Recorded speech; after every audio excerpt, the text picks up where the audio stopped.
when we were looking at not only viewability, but the ability to do rich media across varying publishers with varying different kinds of ad tech, obviously there's one thing in common, there is HTML and JavaScript that drives that display ad.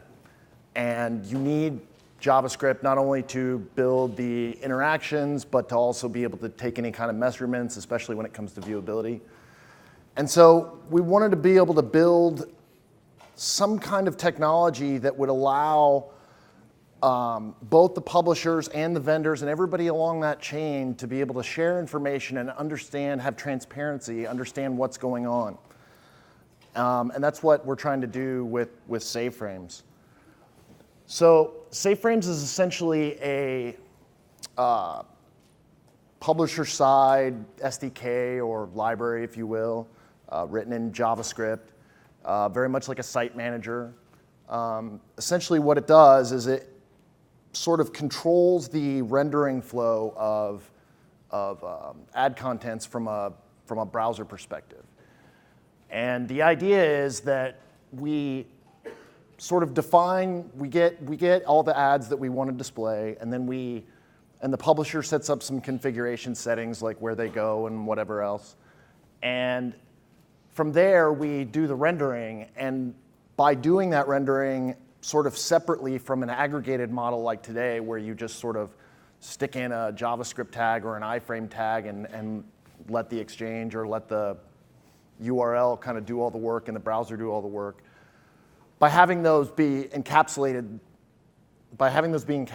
we can set up a secure mechanism for communication and do a lot of really interesting things. The other thing is it still, in the end, is using a cross-domain iframe, which this kind of goes into the communication thing. I want to get to, back right there.